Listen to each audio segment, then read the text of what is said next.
ልቀቀኝ። እኔ አላሳዝንም። አትሽሽኝ ብሩኬ። ቆመሽ አገኘሁሽ አይደል እንዴ? ዲያብል ነው የምትፈልጊው? ጨርቄን ብሩኬ እባክህ አትተኛ፣ አትሂድ።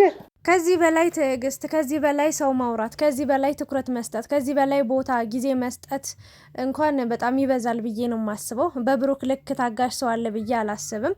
እኔ በአሁኑ በጣም ማለት እኔ የሆነ ስሜታዊ እየሆንኩ ነው የምገኘው። ግን ደግሞ ሳውራ ሀሳብ ስሰጥ ስሜታዊ ላለመሆን እሞክራለሁና የፋሲልም የብሩክም ጥፋት እዚህ ጋር ምንም እየታየኝ አይደለም። አንድም ጥፋት የለባቸውም ሁለቱም ማለት ነውና ሀይሚም እንግዲህ እንደምታዩት ባለፈው ፋሲል ሲያጠፋ ብሩክ ላይ ነበር መጣ የጮሆችው። አሁንም ደግሞ እሷ ባጠፋችው ጥፋት እሷ ቃል ገብታለት እሷ ቀለበት እጇ ላይ እስኪያደርግላት ቁጭ ብላ ጠብቃ ነገራቶቹ ጊዜያቶቹ እየገፉ በሄዱ ቁጥር እሱ ብዙ ተስፋ እየያዘ ብዙ ነገሮችን እያለመ እሷ ግን ባትወደውም ብትወደውም ተስፋ ሰጣው። ይሄንን ሁሉ ጊዜ አቆይተዋለች አይደለ? ብዙ ነገሮችን አቅዷል አይደል? ይሄ ልጅ ጥፋቱ ምንድነው? እዚህ ጋር የፋሲልን ጥፋት እስኪ ንገሩኝ። የእውነት አንድ ሰው ሀይሚን የምትወዱ የምታደንቁ ሰዎች አላችሁ ልክ እንደኔና እስኪ የፋሲልን ጥፋት እዚህ ጋር ይሄ ነው ብላችሁ ንገሩኝ። የብሩክን ጥፋት እዚህ ጋር ይሄ ነው ብላችሁ ንገሩኝ። በእርግጥ ብሩክ ጥፋተኛ ነው ያሉ ሰዎች የሉም ማለት ይቻላል። ትንሽ 5% የሚሆኑት ናቸው። ሀይሚን መረዳት አለብህ እስከ ጥፋቷ እስከ ጎደሏ በቃ የምትወዳት የምታፈቅራት ከሆነ መለየት የለባችሁም እያሉ የሚናገሩትና አብዛኞቹ እንግዲህ ጥፋተኛ እያደረጉ የሚገኙት ፋሲልን ነው። ከዛ ቀጥሎ ደግሞ ሀይሚን ደግሞ በጣም ብዙዎቹ እየወቀሷት በጣም ብዙ ነገሮችን እስከ መሳደብ ደርሰዋል። ቤቷ ሂደው ኮሜንት ላይ ብዙ ኮሜንቶችን እያየው ነበረ። እኔ ቪዲዮን እያየው ኮሜንት ማነብ ነበረና ብቻ የተፈጠረው ነገር በጣም ከባድ ነው። ሀይሚ እንግዲህ ብሩክ የሚላትን ነገር አንድም ነገር ልትቀበለውም ልታዳምጠውም አልፈለገችም። ያ የሚሆነው ደግሞ አይታችኋል። በራሷ ውሳኔ ስትወስን፣ በራሷ መንገድ ስትጓዝ፣ በራሷ ስትሄድ የሚፈጠረውን ነገር እያያችሁ ነው። ግን አንድም ቀን ብሩክን እኔ እውነት ለመናገር አዳምጣው አታውቅም። ማለት አሁን ሀይሚ አሁን እኔ እስከማውቀው ድረስ ከፋሲል ጋር ያለው ነገር ራሷ ክብሯን ዝቅ አድርጋ የብሩክንም ክብር እያስነካች ነው የሚገኘው ብዬ ነው የማስበው። የራሴ ይሄ አመለካከቴ እይታይ ነውና የፋሲል ጥፋቱ እዚህ ጋር አሁንም ፋሲል ላይ ራሱ በጣም እየጮኸችበት ነው፣ በጣም እየተናደደችበት ነው። ይሄ ልጅ እንግዲህ ተስፋ ሰጠችው። እራሷን የተናገረችው ፕራንክ ነው የምትሉ ሰዎች ማለት ነው፣ ድራማ ነው የምትሉ ሰዎች ደግሞ በተለይ ማለት ነው በጣም ትገርሙኛላችሁ። የማይባል ነገር አትበሉ ልጆቹ ማለት ነው። እንደው ድራማ እንኳን ቢሰሩ እንዲሰሩ ጸጥ ብሎ ማየት ይሻላል እንጂ ልጆቹን ሰው እንዲጠላቸው እያደረጋችሁ ነው ያላችሁ። ከልብ ወዳጅ ነን የምትሉ ከልብ አድናቂ ነን የምትሉ ሰዎች የነሱን እኔ አላውቅም ማለት የሚያስጠላ ኮሜንት ነው የምጽፉ። ባትጽፉስ መጻፍ ስለምትችሉ ብቻ ያልሆነ ነገር ከምትጽፉ ቢቀርስ ባትጽፉስ ምንም ነገር ባትሉስ ብታልፉስ እሺ ድራማ ነው ብላችሁ ካሰባችሁ ተውት። በቃ እኛ ብቻችን እንጨነቅበት፣ እኛ ብቻችን እናስብበት። እኔ አሁን በዚህ ሰዓት ብሩክና ሀይሚ ያ ሁሉ መንገድ መጣው ያ ሁሉ ነገር አሳልፈው ያ ሁሉ ነገሮችን ደረጃዎች ወጣው ዛሬ ላይ በእንደዚህ አይነት ነገር ጭቅጭቅ ወይ ደግሞ መጣላት ደግሞ ለዛውም በጾሙ በህማማቱ እንደዚህ አይነት ነገር ሲፈጠር በማየቴ በጣም ተሰምቶኛል፣ በጣም ከፍቶኛል። አልዋሻችሁም። ግን አሁንም ሀይሚ እያጠፋች ነው ያለችው። ጥፋት አለባት ሀይሚ። አሁንም ጥፋቷን እያመነች አይደለም። ብዙ ነገሮች አሉ ማለቴ አሁንም ፋሲልንም ጥፋተኛ እያደረገች ነው የምትገኘው። ፋሲል እኮ እዚህ ጋር ምንም ያደረገች ነገር የለም ማለቴ በጣም እየጮህሽበት ነው። ጥፋት አለበት ከተባለ በእርግጥ እሱ ከብሩኬ ጋር አሁንም አንቺ እኮ ምንድን ያልሽው ይሄ ልጅ እኮ ቆርጦ ጨክኖ እንዳይሄድ እንኳን ያደረገችውን ነገር ልንገራችሁ። እኔና ብሩኬን በጣም የሚዋደዱ የሚተሳሰቡ ጓደኛ ማቾችን ለይህን ያለችው በቃ ጓደኛ ናችሁ፣ ስለዚህ እሱን ታዩና እኔ ጋር ነው ያላት። አሁንም ሌላ ተስፋ እየሰጠችው ነው ሀይሚዬ። አሁን ዛሬ ይውላችሁ ብሩክ ከቤት እንዳትወጫላት ተናደደባት፣ ተበሳጨባት፣ ብዙ ነገር ሆነ። ትናንትና ቆሞ እያወራት ተስፋ ቆርጦ ነበር። ታምም ያለው እንቅልፌንም ጤናዬንም አጥቻለሁ፣ እባክሽ ሀይሚ በጣም እየተጨነኩ ነው፣ ስለዚህ እኔ በእናትሽ ተይኝ፣ በቃ ሁሉ ነገር ይቅርብኝ፣ ስለ ሁሉም ነገር አያገባኝም ብሎ ሲነግራት ቆማ ብዙ ሰዓት መለመን ሲገባት ማረጋጋት ስትችል ብሩክ ተናዳ ሀይሚ ጥሏት ይሄዳል። እስኪ ተናገሩ። ተናዳ በጣም ኦቨር ተናዳ የሆነ ነገር ተነፈጥሮ በሱ ምክንያትም ይሁን አይሆንም ተናዳ ተበሳጭታ መንገድ ላይ ጥሏት ይሄዳል። ሂዶ ያውቃል ብሩክ። እስኪ ተናገሩ። ባለፈው እንኳን ወንድ ይዛበት መጣ። ቀለበት አስር ያለው እያለችው ቀለበት አለኝ እያለችው እንኳን በአንደበቷ እየሰማ እንኳን ጥሏት አልሄደም መንገድ ላይ። ትናንትና ግን ሀይሚ ገና ለገና እንለያይ ያለኝ ብላ ጥላው ነው ሄደችው። ገና ሀሳቡን እንኳን ሳይጨርስ ብሩኬ ያለውን ነገር እኮ ወንድ ልጅ እኮ የሆነት በብዙ ነገር ይታለላል። ሴት ልጅ እኮ ብልጥ ናት፣ ብልህ ነችና ሀይሚ ለምን በዚህ ልክ ደካማ እንደሆነች አላውቅም። አሁን እኔ ሀሳብ አስተያየቴ መጨረሻሽ ምንድነው መሆን ያለበት የሚለውን ነገር አሁን ስለተፈጠረው ችግር ነው። እስካሁን ያወራው ስለተፈጠረው ችግር ነው። ሀይሚማውንም ስህተት እየሰራች ነው። ሲጀመር ፋሲልን የመለመን ግዴታ የለባትም። ፋሲልን የመለማመጥ ግዴታ የለባትም። ሲጀመር ከፋሲል ፊት ደካማ ጎኗን ማሳየት የለባትም። አለቀሰች፣ አባበላት። አስባችሁታል? እቺ ልጅም አላውቅም መቆም አለበት። ሀይሚዬ ሙሉ በሙሉ 100% ከ120% ተሳስተሻል። ወደ ራስሽ ተመለሺ። በእውነት ብሩክን እየሰበርሽ ነው። አይ ነው ሰው ነሽ፣ ታጠፊያለሽ፣ ሁሌ ፍጹም ነሽ ብዬ አላምንም። ፍጹምም ልንሆንም አንችልም። የትኛውም ሰው ፍጹም ሊሆን አይችልም። ሀይሚዬ ባንቺ ጥፋት መስራት አልተጀመረም፣ መሳሳት ባንቺ አልተጀመረም። ግን ያነጋገር ስርዓትሽ ማስተካከል አለብሽ። ከብሩክ ፊት ስትሆኝ ምን ማውራት እንዳለብሽና እንደሌለብሽ ለይተሽ ማወቅ አለብሽ።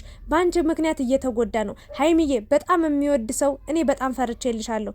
ጥሎሽ የሄደ ቀን በእርግጥ አንቺም ህይወት አይኖርሽም፣ እሱ ደስተኛ ይሆናል፣ አንቺ ትጎጃለሽ፣ ትሰበራለሽ ማለት አይደለም። ምናልባትም እንኮ ተለያይታችሁ አንቺም የራስሽ ደስተኛ ጥሩ ህይወት ልትኖር ትችላለሽ፣ እሱም ሊኖር ይችላል። ምክንያቱም ዓለም ላይ ያለው ወንድ ብሩክ ብቻ አይደለም። ግን እንደ ብሩክ ወንድ የሚሆንልሽ ሰው አታገኝም ሀይሚዬ። በራስሽ ጥፋት ካጣሽው ጸጸቱን አትችይውም። አትውጭ ቤት ብሎሽ ሄደ ወጠሽ አሁንም ሰው አጣሽ ነው። እንደው በፈጣሪ ፋሲል እንዲያስታርቅሽ በፋሲል ስልክ አልቅሰሽ ምን ብለሽ እሪ ብለሽ ስልኩን ቀምተሽ የምታስደውዩ በብሩክ ምን ይሰማዋል ብሩክ? እስኪ እንደው በአንቺ ቦታ ሆነሽ አስቢው። እኔ በብሩክ ቦታ በሆን ብለሽ አስቢ እስኪ ሀይሚዬ፣ ምን ያህል እየሰበርሽው እንደሆነ፣ ምን ያህል እየጎዳሽው እንደሆነ። ቃላት እንኳን ማውጣት እኮ አቅቶታል። የእውነት መጮህ ራሱ አልቻለም፣ መሳደብ አልቻለም፣ መናደድ በቃ በጮህ ራሱ መግለጽ አልቻለም። ንዴቱን እኮ አፍኖታል እኮ አምቆታል እኮ ውስጡ እኮ እየታመመ ነው። ሀይሚዬ በዚህ ልክ ለሱ ይህንን ልጅ ማምጣት ነበረብሽ በዚህ ሰዓት በዚህ ጊዜ። ለምንድን ያመጣሽው ስትባል በቃ ምንም የለንም ግን እናሱ ምንም የለንም። ምንም እንደሌላችሁ እኮ አምኖሻል ሀይሚዬ። ምንም ነገር እንደሌላችሁ እኮ አምኖ ማለት ነው ይሄ ልጅ እያስቸገራት ነው ብሎ ባንቺ ችግር እሱ ተጋፍጦ ከልጁ ጋር እስከ መደባደብ ደርሷል እኮ ሀይሚዬ። አሁን እኮ እሱን እኮ ካንቺ ጋር ጠርጥሮት አይደለም፣ አንቺን ከሱ ጋር ጠርጥሯችሁ እኮ አይደለም። ግን ውሸት እየዋሸሽ ነው፣ እያመመው ያለው ውሸትሽ ነው። እንደገና ደግሞ ከሌላ ሰው ጋር ተጣልተሽ ወይ ደግሞ ከሌላ ሰው ጋር ያመጣሽውን ችግር ብሩክ ሊፈታ ሲሞክር የምትጮህበት ነገር እኮ ነው ያሳመመው። ይሄ እኮ ነው ሀይሚዬ። ተስፋ መቁረጥ ውስጥ ይታይብኝ አይንሽ ላይ ራሱ አይቻለሁ። ብሩክ ተስፋ ቆርጦብሻል ሀይሚ። ለምን ይሄ ሆነ? ባንቺ ጥፋት ነው። ወደ ራስሽ ተመለሺ። ሁሉ ነገር ይብቃ፣ ሁሉ ነገር ይቁም። ህማማት ነው። ፈጣሪያችሁን አመስግኑ። ወደ ፈጣሪያችሁ ተመለሱ። የእውነቴን ነው። የያዛችሁት የጀመራችሁት ነገር አያዛልቃችሁም። ፋሲል ብሩክ ጥሏት ሲሄድ በጣም ነው ደስተኛ የሆነው። የሚፈልገው ይሄንን ነበራ። ስልክ አላነሳልኝ፣ አያነሳማው። ተናዶብሻል ሀይሚዬ። ጥፋት አጥፍተሻል፣ ከባድ ጥፋት። አንቺ ያ ሁሉ ነገር አጥፍተሽ እሱ ይቅር ብሎሽ ታግሶሽ በዚህ ልክ ቦታ ጊዜ ሰጦሽ ላንቺ እየተጨነቀ አንቺ አንድ ነገር እንኳን ማድረግ አቃተሽ ሀይሚዬ። ለምን እሱም መስማት አቆምሽ? የምትወጁ ማጣት ማትፈልጊ ከሆነ ለምን እሱ የሚልሽን አንድ ቀን እንኳን እሺ፣ አንቺ ተጎድተሽ ተበድለሽ ለምን ዋጋ አትከፊም? አንድ ቀን እንኳን ብትሰሚ ምን አለበት? ዛሬም እየሰማችሁ አይደለም። ጭራሽ በድብቅ አገኘችውና እባክህን ከብሩኬ ጋር አስታርቀኝ አማላጅ። እሱ ማን ስለሆነ ነው ከሱ ጋር? ብሩክ እሱ ልጅ ከአንቺ ጋር ሲያየው እንደሚቃጠል እንደሚናደድ አታውቂም? ይሄ ልጅ በንዴት ያልሆነ ነገር ይናገራል። እኔ ፋሲል ጥፋት አለበት ብዬ አላስብም። አሁንም ሀይሚዬ ይሄ ልጅ የምትለማመጩ ከሆነ ነይ ውጪ ባለሽ ሰዓት የምትወጪ የምታገኙ ከሆነ ሀይሚ ህይወትሽን አትፈልጊው ማለት ነው። ከብሩክ ጋር ያለሽን ነገር፣ ከብሩክ ጋር የነበረሽን ፍቅር፣ ከብሩክ ጋር የሚኖርሽን ቆይታ አትፈልጊው ማለት ነው። ይሄንን ነው በ4 ነጥብ ልደመድም የምችለው። ብሩክ ያላነሳብሽ ምክንያት አለ፣ ስለተናደደብሽ ነው። አንድ ቀን መታገስ አቃተሽ፣ ቤቱ ድረስ መሄድ አቃተሽ፣ ከብዶሽ ነው ቤቱ ድረስ መሄድ አቅቶሽ፣ ከዛ ፋሲልን አምጥተሽ ስልክን አውጣ ብለሽ አስደውለሽ በሱ እንዲመጣ የምታስደርጊው። በዛ ላይ ደግሞ ሰላም በለኝ እንጂ ምን አርጌ ነው የምትይው ነገር ነው እኮ ያልገባኝ ነገር። ጥፋት እኮ አጥፍተሻል ሀይሚዬ። አሁን ይውላችሁ ላለፈ ክረምት ቤት አይሰራም። አሁንም ልነግርሽ የምችለው ነገር ሀይሚዬ፣ ብሩክን ማጣት ካልፈለግሽ፣ ከዚህ ልጅ ጋር መቀጠል ካልፈለግሽ ካጠገብሽ እንዳይደርስ ማድረግ ትችያለሽ። በፖሊስ ማመልከት ትችያለሽ። ፋሲል ሲጀመር ያለሽበት አልመጣም። ዛሬ ራስሽን ፈልገሽ ያለበት የመጣሽው። በቃ አልፈልግም በይው። ፊትንሹ ከፊት ለፊቱ አተለቃቅሽ። እንባሽን እንዳታሳየው። ጠንካራ ጀግና ሴት ሆኚ። ከብሩክ ያለውን ነገር ፍቺ። ምንም እንደሌላችሁ ያውቃል እኮ ሀይሚዬ። ችግሩ እኮ አሁን የሆነ የፍቅር ግንኙነት አላችሁ ወይ የላችሁም የሚለው ነገር አይደለም። ብሩክ ውሸቱ ነው ያሳመመው። ሀይሚዬ እየደበቅሽ ነው። ሀይሚዬ አንድ ነገር ጠይቆሽ እሱን ማድረግ ስላቃተሽ ነው የተናደደብሽ ያኮረፈሽ። ይሄ ልጅ መቼም አይቀየርም ማለት አይደለም። አንድ ቀን ሙሉ በሙሉ ተስፋ ቆርጦብሽ ጥሎሽ ይሄዳል። ተይ ሀይሚዬ ይቅርብሽ። እድሜ ልክ ጸጸት ውስጥ ከምትገቢ ይቅርብሽ። ፋሲል ደግሞ ከብሩክ ጋር እንደዚህ በመሆናቸው ብሩክ በቃ ደከመኛለ። የሚያወራው ሁሉ ቃል አጠፋበት። ሁሉን ነገር ጥሎ ሄደ። ሀይሚም እንግዲህ ተስፋ መቁረጥ ውስጥ ሆና ትገኛለች። ተረጋጊ። ለአንድ ቀን ስልክ ይዝጋ፣ ችግር የለውም። ጊዜ ስጪው። ህመሙን አታባብሽበት፣ ህመሙን አትጨምሪበት። የእውነቴን ነው። አሁን ራሱ ተከተለሽው መሄድ ነበረብሽ። ከፋሲል ጋር ቆመሽ መከራከር፣ ለሱ መልስ መስጠት አይጠበቅብሽም። ምን ያደርግልሻል? እሱ እኮ አንቺን እየተበቀለሽ ነው ያለው። አሁን ፈልጎሽ እንዳይመስልሽ። እርግጠኛው የምነግራችሁ ነገር ከብሩክ ጋር ራሱ ተጣልታ ተለያይተው እንደው አድርገው የሰጣን ጆሮ ይደፈንና ብትሄድ እሱ ጋር ማለት ነው አንድ ቀን አያሳድራትም። አሁን እንደዚህ እየሆነ ያለው ደስ እያለው እሷን እያናገራት እያናደዳት እያበሳጫት የሚገኘው እየተበቀላት ነው። ለምን አብራ የማትቀጥለውን ነገር የማትገፋውን ነገር የማትወደውን ነገር የማታደርገውን ነገር ቃል ገብታለት እዛ ጋር ቀለበት ተቀብላለች። ያ ነገር ደግሞ ማለት ለወንድ ልጅ ምን አይነት ህመም እንዳለው ታውቃላችሁ። ምን አይነት የሞራል ውድቀት፣ ምን አይነት ከባድ ነገር እንደሚያጋጥማቸው ታውቃላችሁ። ሀይሚ ደግሞ ህፃን አይደለሽም። እውነት ለመናገር ቀለበትን ያህል ተቀብለሽ ያኔ ከፊት ለፊቱ መወርወር ስትቺ እስከ ዛሬ ራሱ አስቡት። ቀለበቱን ይዘዋለች። ዛሬ ነው ከብሩክ ፊት ወርውራ የጠላ ሄደችው ቀለበቱን አይደለም። አሁን ነው ከብሩካ ከሆነች በኋላ ነው።